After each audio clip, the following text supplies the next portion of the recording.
امیر المؤمنین خلیفۃ المسلمین علی شیر خدا رضی اللہ المولا تبارک و تعالی عنہ ایک سفر سے آ رہے تھے کہ حضرت علی کی زرہ اسے کہا جاتا ہے کہ جنگ کے موقع پر ایک لباس ہوتا ہے، اس کو لباس کے اوپر پہنا جاتا ہے، غالباً پروٹیکشن کے لیے اس کو پہنا جاتا ہے، تو اس کو زرہ کہا جاتا ہے۔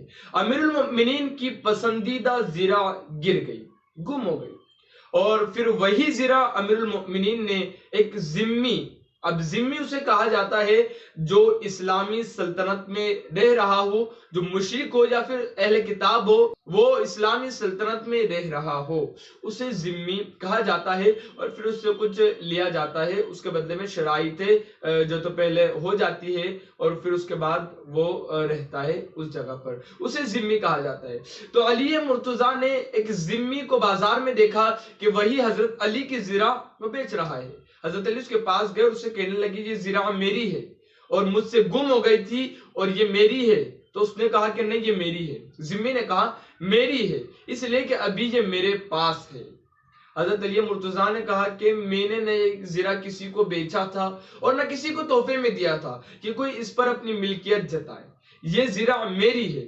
اس نے کہا امیر المؤمنین، آپ امیر المؤمنین ہو، خلیفۃ المسلمین ہو، چلے کسی مسلم قاضی کے پاس ہم چلتے ہیں اور وہاں پر جا کر اپنا فیصلہ کرا دیتے ہیں۔ اللہ اکبر، امیر المؤمنین ہے وقت کے اور وہ قاضی کے پاس جا رہے ہیں۔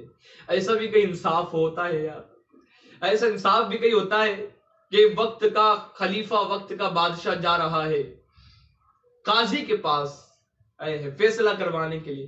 حضرت علی نے کہا ٹھیک ہے چلے، دونوں قاضی شریح رضی اللہ تعالی عنہ کی خدمت میں پہنچے، اور امیر المؤمنین اور وہ ذمی کٹہرے میں کھڑے ہیں، وقت کے خلیفہ کٹہرے میں کھڑے ہیں۔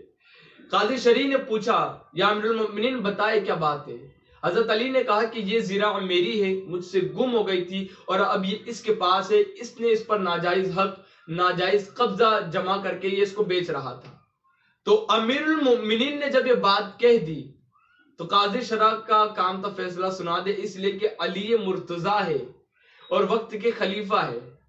اب اگر کوئی دوسری حکومت ہوتی تو یہی ہوتا کہ بھائی پہلے تو پوچھا ہی نہیں جاتا اور نہ کٹگرے کی وہاں پر نوبت آتی، بلکہ چھین کر کے دے دیا جاتا، لیکن یہ اسلام ہے اور یہ اسلام سکھاتا ہے اس طرح کا انصاف۔ تو اب امیر المؤمنین نے اپنی بات رکھ دی کہ یہ زرہ میری ہے، تو پھر قاضی شرح اس ذمی سے پوچھتے کہ آپ کچھ کہنا چاہتے ہیں؟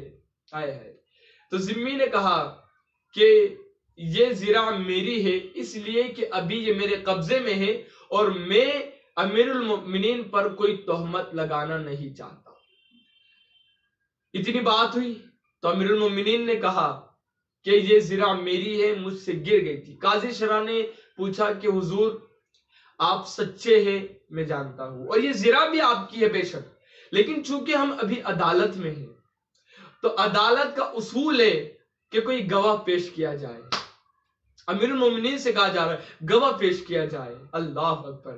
امیر المؤمنین نے کہا کہ میرے پاس گواہ ہے، میرا ایک غلام قنبر اور میرا بڑا بیٹا حسن۔ حسن وہ جو جنتی جوانوں کے سردار ہے، حضور علیہ السلام نے خود فرمایا حسن اور حسین جنتی جوانوں کے سردار ہیں۔ تو قاضی شرح کیا کہتے جانتے ہیں آپ؟ قاضی شرح کہتے ہیں حضور امیر المؤمنین آقا کے حق میں غلام کی گواہی اور باپ کے حق میں بیٹے کی گواہی قبول نہیں۔ اللہ اکبر، قبول نہیں بیٹے کی گواہی باپ کے حق میں، غلام کی گواہی آقا کے حق میں۔ امیر المؤمنین نے کہا قاضی شرح آپ جانتے ہیں کس کی گواہی سے آپ انکار کر رہے ہو؟ اس کی گواہی سے انکار کر رہے ہو جو جنتی جوانوں کے سردار ہے۔ آپ نے سنا نہیں حضور علیہ السلام نے فرمائے حسن اور حسین جنتی جوانوں کے سردار ہے؟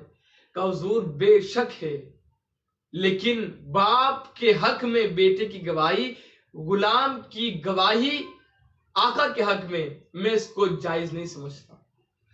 امیر المؤمنین سے کہا جا رہا ہے۔ تو پھر امیر المؤمنین خلیفۃ المسلمین شیر خدا علی مرتضیٰ نے اس ذمی کی طرف دیکھا اور کہا کہ میرے پاس تو یہ دو ہی گواہ تھے، ٹھیک ہے یہ زرہ آپ ہی کے قبضے میں رکھے، میں اس کو آپ سے اب نہیں مانگتا اس لیے کہ میرے پاس کوئی اور گواہ نہیں ہے۔ یہ صورت حال دیکھ کر وہ ذمی بول اٹھا کہ یا امیر المؤمنین میں گواہی دیتا ہوں کہ یہ زرا آپ کی ہے۔ آج امیر المؤمنین اپنے ماتحت قاضی کے ہاں فیصلہ کروانے کے لیے آیا، اور بات سننے کے بعد قاضی نے میرے حق میں فیصلہ کیا۔ جو دین ایسے انصاف کا حکم دیتا ہے بے شک وہ دین برحق ہے، وہی حق دین ہے۔ یا امیر المؤمنین میں گواہی دیتا ہوں صدق دل کے ساتھ توبہ کر کے میں مسلمان ہو جاتا ہوں۔ اپنی بات کو جاری رکھتے ہوئے اللہ اکبر، قاضی شرعی کی خدمت میں وہ کھڑا ہے اور کہتا ہے میں صدق دل سے توبہ کرتا ہوں اور ایمان لاتا ہوں۔ اللہ اکبر، اور وہ مسلمان ہو گیا فیصلہ دیکھ کر کے۔ میرے پیارے آقا علیہ السلام کے پیارے دیوانوں، پھر وہ مسلمان ہوتا ہے تو امیر المؤمنین خلیفۃ المسلمین اس سے کہتے ہیں چونکہ اب تو مسلمان ہو گیا تو یہ زرہ جو میری پسندیدہ زرہ تھی میں تجھے تحفے میں دیتا ہوں، اور اسی پر بس نہیں بلکہ ایک گھوڑی بھی تجھے تحفے میں دیتا ہوں۔ میرے پیارے آقا علیہ السلام کے پیارے دیوانوں، یہ انصاف اسلام کا ہے۔ ایسا انصاف ہے میرے اسلام کا کہ وقت کا اگر امیر المؤمنین بھی ہو تو فیصلہ کروانے کے لیے قاضی کے پاس جاتے ہیں، کٹگرے میں کھڑے رہتے ہیں۔ مجھے بتائے تو صحیح کہ ایسا بھی کسی دین کے اندر انصاف ہو کہ وقت کا امیر، وقت کا بادشاہ کٹگرے میں کھڑا ہو، ماتحت قاضی کے سامنے فیصلہ کروانے کے لیے کھڑا ہو، اور سامنے ایک معمولی سا ذمہ ہو۔ اللہ اکبر، یہ کہیں اور دیکھنے کے لیے آپ کو نہیں ملے گا تو اسلام ہی میں ملے گا۔ اس لیے کہ اسلام ایسا مذہب ہے جو ہر انسان کے حق کو ادا کرنے کا حکم دیتا ہے، چاہے سامنے والا غریب کیوں نہ ہو اور سامنے والا بادشاہ کیوں نہ ہو، کوئی ہو، انصاف ایک ہی ہے، ہر ایک کے لیے ایک انصاف ہے۔ ایسے دین پر قربان جاؤ، ایسے دین پر قربان جاؤ۔